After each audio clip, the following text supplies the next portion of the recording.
Hi అందరికీ. ఈరోజు మనమైతే కొబ్బరి లడ్డు ఏ విధంగా తయారు చేసుకోవాలో చూద్దాము. దీనికైతే ముందుగా పచ్చి కొబ్బరినైతే తీసుకోండి. దీన్నైతే పెద్ద హోల్స్ ఉన్న దాంతో అయితే ఈ విధంగా తురుముకుంటే సరిపోతుంది. ఈ 3/4 కప్పు కొబ్బరి తురుముకి ఒక 1/2 కప్పు బెల్లంనైతే తీసుకుంటున్నాను. ముందుగా స్టవ్ ఆన్ చేసుకొని ఒక మందపాటి ప్యాన్ అయితే పెట్టుకొని అందులో ఈ బెల్లంని యాడ్ చేయండి.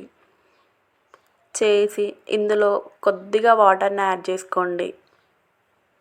చేసుకొని స్టవ్ అయితే మీడియం ఫ్లేమ్లో పెట్టుకొని ఈ విధంగా మంచిగా కలుపుకోండి.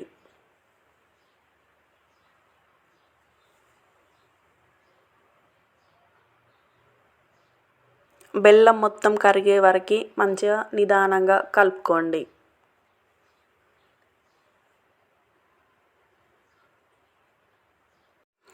బెల్లం అయితే మనకి మంచిగా కరిగిపోయింది. సో ఇప్పుడు ఇదైతే మనకి పాకం వచ్చేదాకానైతే మరిగించుకోవాలి. దీన్నైతే మధ్య మధ్యలో కలుపుతూ ఉండాలన్నమాట. ఇప్పుడు మనం మంచిగా పాకం వచ్చిందా లేదా అని ఒక గిన్నెలో అయితే వాటర్ని అయితే తీసుకొని అందులో దీన్ని వేసి ఈ విధంగా దగ్గరికంటే మనకి మంచిగా ఒక ముద్దలాగా ఫామ్ అయితే పాకం అయితే బాగా వచ్చినట్టు అన్నమాట. సో మనకైతే బాగానే వచ్చింది. ఇప్పుడు ఇందులో ఇలాచి పౌడర్ని యాడ్ చేసుకోండి. అలాగే మనము తురిమి పెట్టుకున్న కొబ్బరిని కూడా ఇందులో యాడ్ చేసుకొని కలుపుకోండి.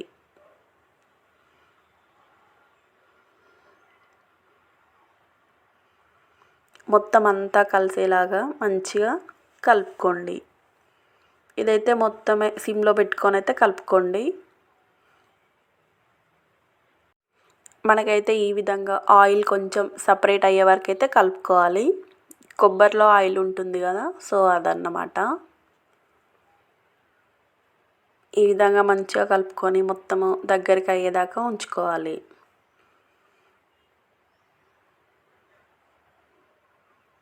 ఇదైతే మొత్తం దగ్గరికి అయ్యే వరకు అయితే కలుపుతూనే ఉండాలన్నమాట, లేకపోతే అడుగంటిపోతుంది. సో మనకి ఈ విధంగా అయితే సరిపోతుంది. ఇప్పుడు స్టవ్ ఆఫ్ చేసుకొని దీన్నైతే చల్లార్చుకోండి. మరీ ఎక్కువగా చల్లారనివ్వకండి. కొంచెం మనకు కాలకుండా ఉండేలాగా చల్లార్చుకుంటే సరిపోతుంది. తర్వాత ఈ విధంగా లడ్డు చేసుకుంటే సరిపోతుంది.